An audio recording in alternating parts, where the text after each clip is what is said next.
You know what I don't understand? Why people don't like plants. I mean, plants are fucking cool. Have you ever seen a plant? I mean, sure, you got your grass and shit, but like, for every fucking shred of grass, there's like a million berries that can kill you. And they also cure cancer? What? Like,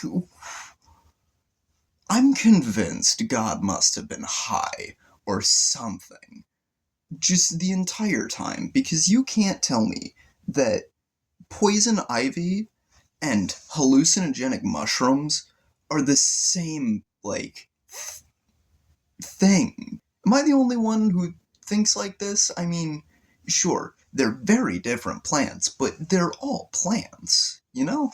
I just think that maybe we should slow down on the Walmarts and shit and, just make a garden or something. I mean, people can make gardens in their backyards and shit.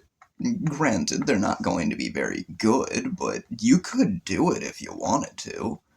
And that'd be pretty fucking sick, you know? Anyways, if you couldn't tell, this video is going to be about the title card lied. I am a nerd, and I did have to do research for this video. But what I found is interesting, to say the least. So let me get my scientific research papers. So the most common grass in the United Texas is Bermuda grass. This is the most common thing you'll find in Texas. It's fucking everywhere, and it refuses to die. It just won't. This fucking thing can survive up to 100 degrees, no issue. It's fucking... We can't survive for extended periods at 100 degrees. What the fuck?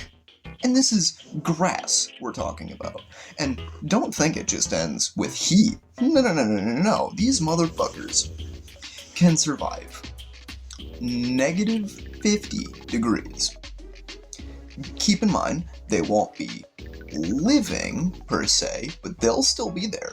When it heats up, they just come right back like fucking nothing happened. And here's something I don't think people understand about grass. Grass contributes oxygen, just like trees, you know? And I did some funky little research on this, and 1 acre of grass contributes about 23,360 liters of oxygen a year. That same acre of trees produces 41,100.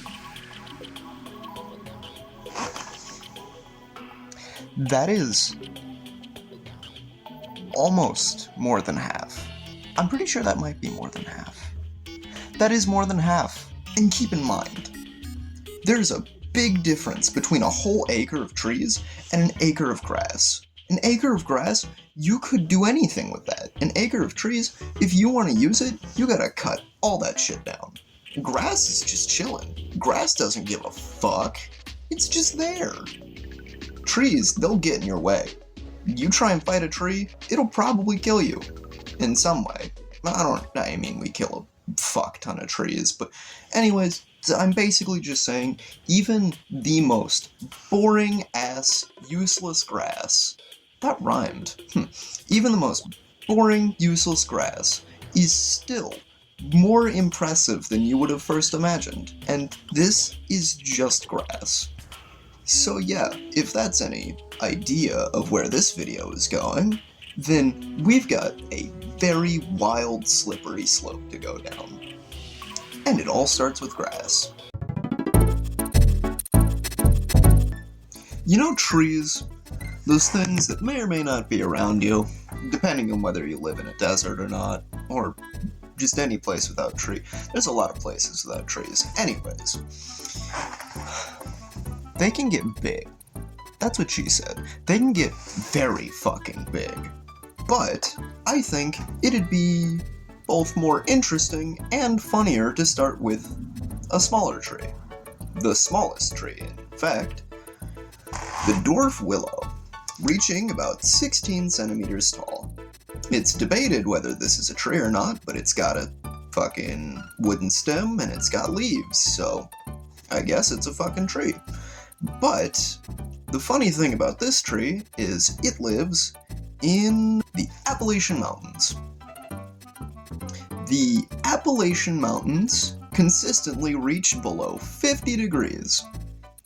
You know how I said that buffalo grass could theoretically survive 50 degrees under? This isn't just surviving, it's thriving in these temperatures, and it is fucking absurd. Also, fun fact, they grow fruits.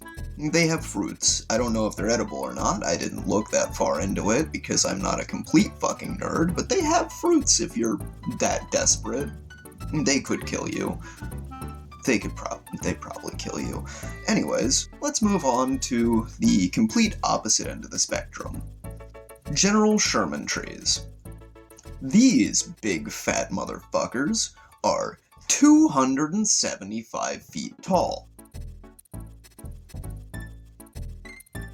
Yup. Almost as big as my penis. They also grow to be between 2,300 years old and 2,700 years old, which means that the oldest General Sherman tree would be about the same age as the Persian Empire. The whole Persian Empire. Isn't that crazy? Isn't that just a little weird that one of the most influential ancient civilizations is as old as a fucking tree? I'm not the only one who finds this weird, right? Anyways, trees are weird.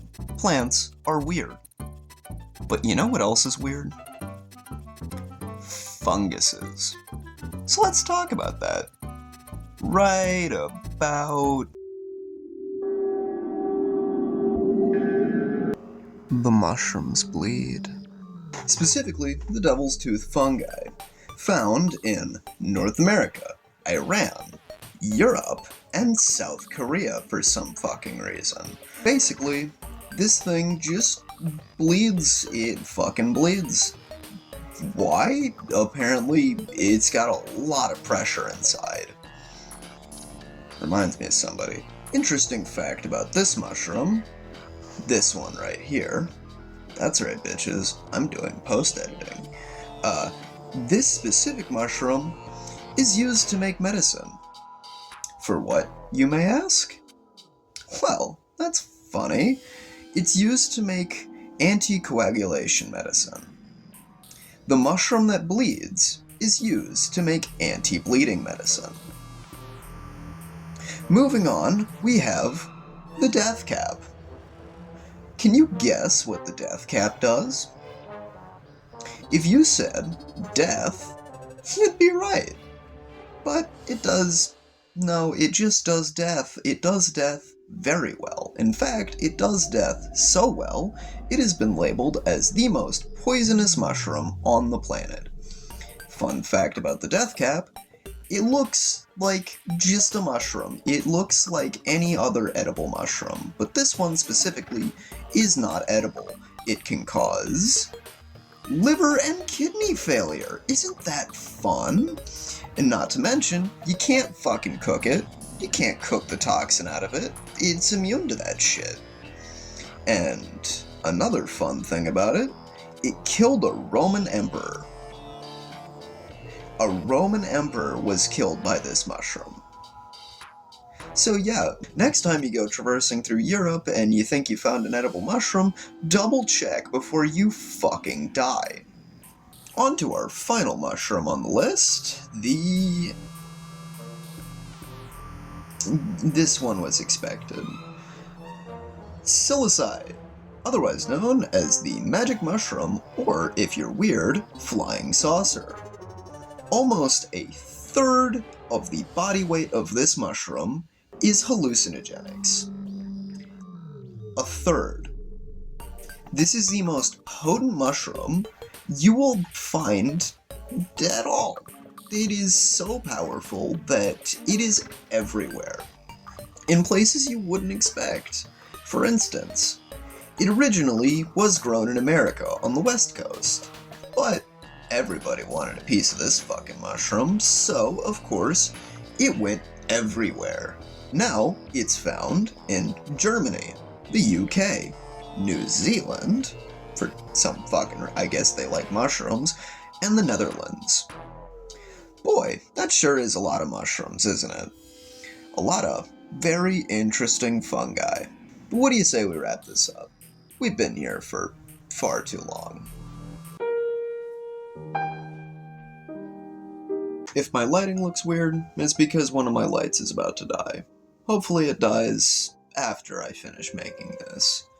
Plants are very interesting, and there's a lot of them, everywhere, even places you wouldn't think. I mean, we talked about plants that grow in Arctic mountain regions that go below 50, there's fucking cactuses and shit. What are some of these things? Why do they exist? Why do we exist? Maybe I'll go on that in a different video, but this one is already far too long, so I hope you enjoyed this as much as I did, and AF was here. You best fucking believe it. No cringy things this time, hopefully. Is this cringe? I feel like I'm going on for far too long.